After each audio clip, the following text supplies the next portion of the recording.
ng pag pag-appreciate ng ebidensya. Kasi kung sa criminal case dito, proof beyond reasonable doubt, sa ICC kasi, preponderance of evidence, kailangan mo Mhm. lang pabigatin yung ebidensya mo. So kung for example, may statement ka na ganyan, pwede din nalang gamitin yon as evidence, lalo na yan, this is a Senate hearing. Mhm.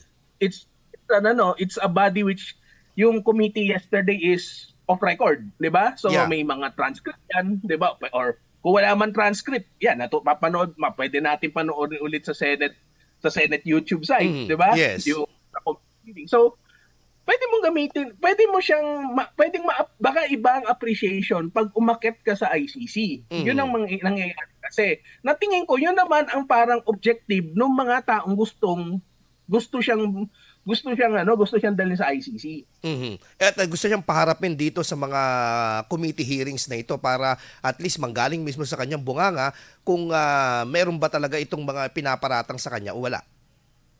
Na mangyayari ang parang anong nangyayari galing sa kanya mismo, 'di ba? Di Mhm. syempre pag galing sa kanya, tulad ng sinabi ko, admission siya. Pwede mo naman siyang gawing ebidensya o parang pwede mong pakita 'yon. Pero syempre sabi ko nga iba yung appreciation. Mhm. Pero mind you, kung example, pumayag nga yung ICC, 'di ba? May iba pang mga komplikasyon 'yan tulad ng jurisdiction.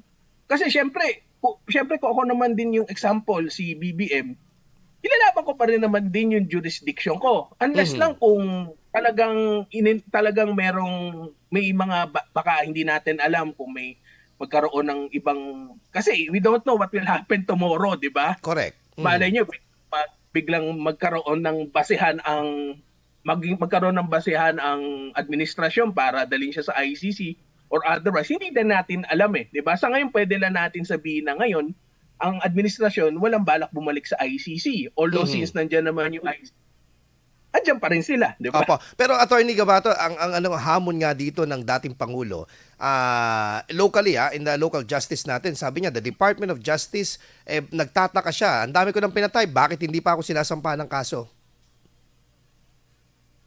Oo nga Naghahamon. naman, di ba? Oo. Hmm. Pero syempre depende naman pa rin sa administrasyon 'yan eh, 'di ba? Mhm.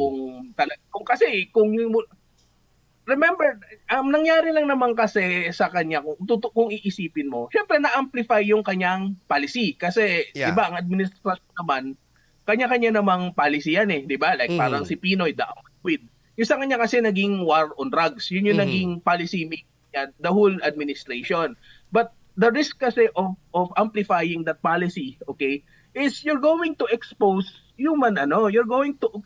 possible questions on human rights, possible human rights Mhm. abuses. Yan na well, hindi lang naman sa Pilipinas, kahit sa ibang parte ng mundo, madaling ano yun ng human rights eh, madali mong Mhm. i-allege yan eh. Di ba? Yeah. Kailangan mo lang kailangan mo lang naman talaga ng victim, 'di ba? Then Mhm. you need you can go from there, 'di ba? And as I said, hindi kasi tulad yan sa korte natin, 'di ba, paakyat. Ah.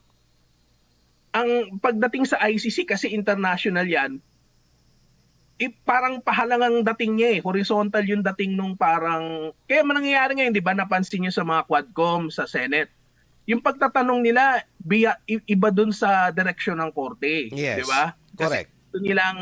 gusto nilang may mapunto sila agad eh, Mhm. okay? Pero meron lang akong concern kasi diyan. Kasi gets naman natin yung gustong gawin ng Senado, gusto niya mag-in aid of legislation. Mhm. Anong nangyayari yan? Nagkakaroon tayo ng admission. Huwag natin isipin lang yung panahon ni President Duterte. Yes, correct. Isipin nyo na lang yung PDAP scam na lang, yung Mhm. kay Enrile. Ano nangyari? 'Di ba, nag-imbestigahan sila, 'di ba? Na-expose sila na Napoles, nagsumbong yung pinsan ni Napoles, 'di ba? May mga Tapos senador na nadawit. nadawit si Jinggoy. Ngayon, let's Mhm. say, no, nadawit si Jinggoy, nadawit si Bong Bong. Revilla, nadawit si Manong Johnny. Mhm. Ano nangyari sa ending? Nag-iimbestiga lang sila. Recorded din yun. Di Mhm. ba? Pero Pero wala ano din. naging ending? Acquitted sila. Mhm. Di ba? Acquitted sila. Si Bong, acquitted. Si Senator Bong, si Senator Jinggoy, acquitted. Si Manong Johnny, acquitted din. Mhm. Kasi, kung ano man yung nakita nyo sa Senado, iba yung pagtingin ng korte doon eh. Siyempre, ang korte, titingnan pa rin niya kung ano yung ebidensya. Ebidensya, bigat. Oo, correct. ko yung bigat. Siyempre, iba naman yung appreciation niya. Kahit naman padala mo ng sangkatutak na recording si Sandigan Bayan, di ba? Or yung court, kung yun lang ang ebidensya mo, recording, Correct. wala ka naman papel sa Hearsay, trail. hindi naman nila tatanggapin ng hearsay lang, attorney. Hindi. Tsaka, well, although admission yun, syempre, yung Mm. nga sinasabi ko, kailangan mo pa rin ng ibang pruweba or kailangan Mhm. mo ng ibang dokumento para mapatunayan mo kung guilty ka o hindi. Oo. Yung mga ganitong klaseng usapin, attorney, I think in the ICC wala tong expiration, pero sa local natin, mga court natin dito sa ating soberenya ng Pilipinas, ang korte pinag-uusapan, may mga expiration ba ito yung mga ganitong klase ng kaso, like naglapse na ng ilang taon? Kasi isang question kasi doon, attorney, parang kayo, with due respect to former Senator Leila de Lima, naging DOJ, na ikaw hawak mo ang kapulisan noong mga panahon na yon, may kapangyarihan ka, ba't hindi mo nasampa ng kaso itong si former Davao City Mayor and former President Rodrigo Duterte? Well, doon sa sabihin natin hindi pagsampa ng kaso, syempre call pa rin ng DOJ secretary yan di ba? Mhm. Sabihin na natin na lang yung issue tungkol sa ICC. Call pa rin yan ni Justice Secretary kung papayagan niya ICC o hindi, di ba? Mhm. So, ngayon, lahat naman ng desisyon ng mga opisyal natin sa gobyerno, may kaakibat yan na risk, di ba? Mhm. Kay Senator de Lima, di ba? Hindi na nga niya kinasuhan, pero alam naman natin ano nangyari sa kanya, di ba? Nabanatan siya indirectly, di ba? Nakulong siya, di ba? Maraming mga ganun eh. May Mhm. iba naman ombudsman, di ba? Kasi sasabihin nila in excess, di ba? Pero it's part of the ang tawag dito, it's part of their job eh. Di ba? Mhm. It's part of their job na andun yung risk na makasuhan ka. Damn it with me, it may, that damn it Mhm. may be, di ba? So, yun yung sa tingin ni Senator De Lima, hindi siya dapat kasuhan, di ba? Lumalabas discretion niya yon. Now, whether or not ano yung rason niya, hindi Mhm. natin alam yun, di ba? Pero, yun yung lumalabas pero kung iisipin nyo rin, syempre, argumento lang naman na rin Mhm. nila former president yun, di ba? Kasi, syempre, bakit siya pinupunteriya ngayon, di ba? Parang, ba't hindi nyo kinaso kung may ebidensya, mat ngayon? Correct. Pero, babalik ako dun sa point na, politika nga lang din, di ba? Mhm. Kasi posibilidad pa rin naman yun eh. Kasi, as I said, di ba, hindi naman ibig sabihin napunta ka sa Senado or sa Kongreso, panalo ka na, di ba? Mhm. Depende yan sa strategy mo eh. Pero kung ang pag-uusapan natin ultimate goal na conviction, kahit na pumunta ka sa Senado, kung tawag diyan, kung talagang ang ending niyan kulang ang ebidensya. Ngayon, meron ka pa isang tanong yung tungkol sa may expiry ba yan? May expiry ba yung mga ganitong kaso, attorney? Depende kasi sa krimen yan eh. Kasi sa Mhm. krimen kasi, pwede kasing magkaroon ka meron ka kasi tatang na prescription. Mhm. Meron ding time na pwedeng ma-expire yung kaso mo. Mhm. Yun nga, pag example, nakadiscover ka ng bagong ebidensya, di ba? Mhm. Pwede ka mag-file as if hindi naman siya expired kasi nakita mo, nagkaroon ka ng ebidensya eh. Ang nagkakaroon ng expiry yung meron kang parang fact pero hindi mo parang tinulugan mo depende kasi kung gaano katagal yung sentensya di ba? Mhm. Pero tinulugan mo ng ilang taon, yun pwedeng ma-expire yun. Pero kung usually bagong discover lang yan, kasi parang back to zero yan. Mhm. Kung ngayon, pag example, tuloy-tuloy na yung kaso, syempre pag tuloy-tuloy na yung kaso, walang problem. Kasi tuloy-tuloy yung hearing eh. Pero syempre, may mga korte minsan, hindi naging tutuloy-tuloy yung hearing. Mhm. May chance yung akusado, pwede mag-file ng motion to dismiss para sasabihin nila, violation speedy trial nila, di ba? Or yung tinatawag natin inordinate delay. Pero syempre, depende pa rin sa korte yun kung paano i-appreciate yung motion to dismiss na yon. Mhm. Okay. Attorney, ito isa sa ako personally medyo parang napapailing ako kung papaano kinakasangkapan itong mga PNP. Particularly may mga opisyales, may mga pulis na talagang ginagamit ng mga politiko. Ano bang sinasabi ng batas dito when it comes into dapat maging apolitical yung mga ganitong klase ng institusyon katulad ng PNP? Well, alam naman natin nalala nyo naman nung panahon, nung 1980s, di ba? Ang talagang alam natin, yung mga hepe, under yan sa local government units. Oo, under Diba? the mayor.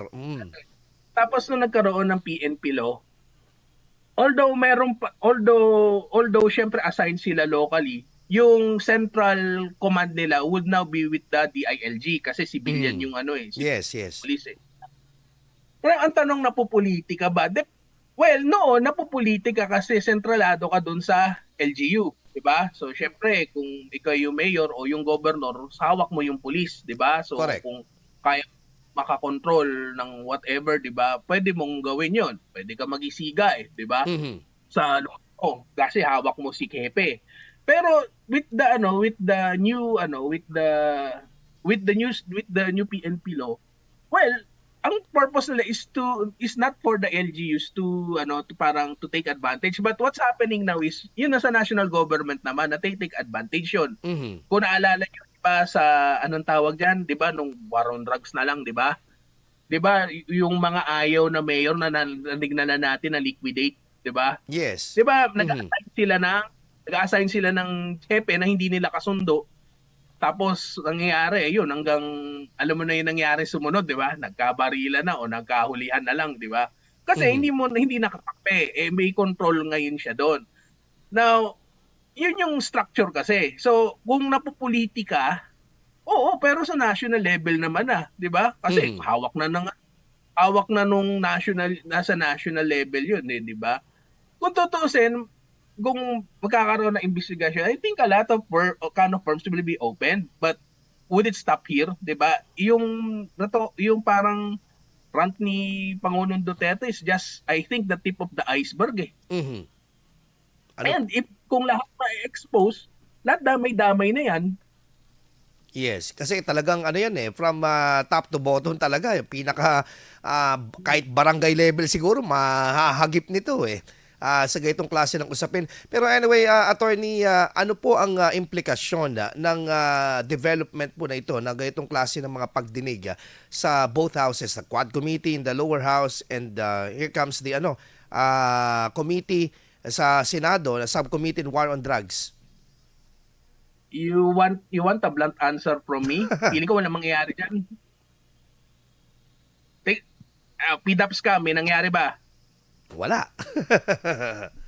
Formally, Mas parang hindi ko na meron, pero mukhang Partially. mabagal lang ang dating. Kaya, formally, partially. Partially lang. Aha. Lahat ng mga narinig niya dating investigasyon, may nangyari ba? Mhm. Si Alice Go, naalala pa ba natin? Biglang wala. Kalimutan na. Oo. Wala, di ba? Mhm. And actually, yan ang problem ko actually with Senate investigation. Hindi naman problem. Mhm. That's what I think is the flaw on Senate investigations. They do investigations, magsasabi sila ng findings na ito pwedeng kasi of course ang findings naman nila recommendations di ba? Mhm. It's recommendation. Of course, ang point naman nila in aid of legislation Mhm. Sinasabi ko naman sa klase, okay naman yung ginagawa nila. Kasi malay mo makakuha sila ng bagong batas dito, di ba? Like tulad nung yesterday, ano yung dapat na improvement ng batas para ma-deal yung drug problem, di ba? Mhm. So, whatever, pwede ba nating ibatas o pwede natin bang isolve on an executive level? Walang problem yan kasi in aid of legislation yan. Pero let's be honest about ourselves. Many of those speaking that are grandstanding because Mhm. it's 2025, di ba? Yeah. Eto na. 2025. Ang- ah, If you- election hearing ata to, attorney. Tandaan nyo, di ba, nung huli natin pag-uusap, di ba? Aha. Yung pinag-usapan na yung premature campaigning, di ba? Mhm.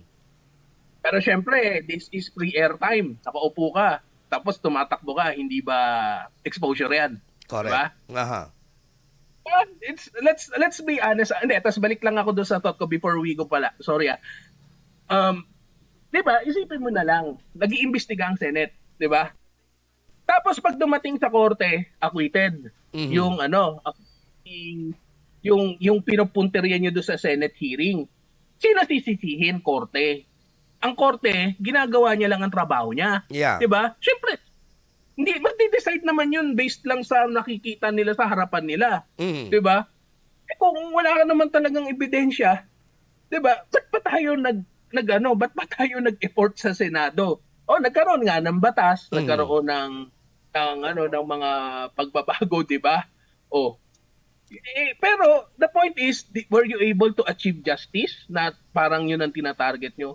Anong malabas? Talagang lumalabas parang political witch hunt lang, which I think this is much detrimental dun sa fight natin against, the real fight against corruption. Mhm. Kasi, alam mo yun, nagkakaroon tayo ng, hindi natin napapansin totoong issue na ano ba talaga ang korupsyon. Di ba? Mhm. Nata-divert tayo sa ganitong issue. Syempre, may issue, may corruption, may drugs, all of that. Pero, are we really solving the actual problem that we're having? Ang dami nating problema sa Pilipinas, aside from corruption, other issues, di ba? Nangyari tuloy, mag-aabang lang tayo ng mga alas 10. Kukuha ako ng chichirya, manonood lang ako ng Senate hearing. Yun ang nangyayari. Naging K-drama ang secretary. Hindi, pero anyway, totoo naman, attorney, no, ang nakakalungkot kasi dito is parang itong klase ng mga investigation na ito is talagang parang highly emotional sila. They are driven by emotion and not by the evidence. Kasi alam naman natin, ang politika dito sa Pilipinas ay personality based. Talagang kung masisira ka o mabibuild up ka, pwedeng mangyari. Yes, oo naman.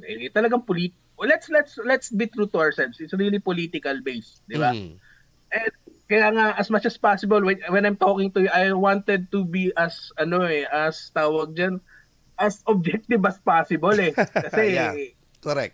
minsan, even if your intent is objective, di ba? Kung hindi ka naman, lalo na kung alam naman natin to kahit sa politika, kung identified ka sa isang side, di ba? Yeah. Kahit na gaano ka objective, di ba? Ka pa rin, masusunog ka pa rin, di ba? Correct. Na meron kasi na side. Anyway, maraming salamat Attorney Vien Lawrence Gabato sa isang makabuluhan na naman na discussion po natin po ngayon. Mensahe na lang po siguro ninyo sa taong bayan na umaantabay sa mga ganitong klase ng mga investigasyon as far as legal aspect is concerned. Mensahe, just enjoy na lang muna tayo. Kung anong nakikita natin, attorney. Just enjoy na lang tayo muna. Minsan maiinis tayo, minsan may mga kilala ako naiinis, high blood pa nga, di ba? Pero Correct. enjoy na lang. Sabi ko nga sa inyo, wala kayo ng chichirya o popcorn, nood ka. Diba? Kailangan mag-exercise ka pa rin kasi baka maging dangerous. Correct. Diba? Tapos inis ka doon sa hearing, gigil na gigil ka, di ba? Yes. Kasi totoosin, di ba?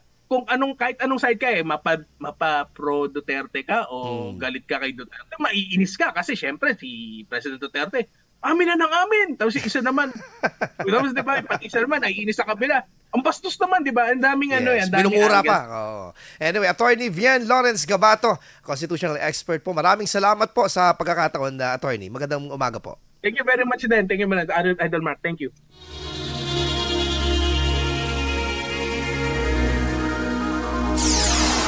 Idol, alas 6:50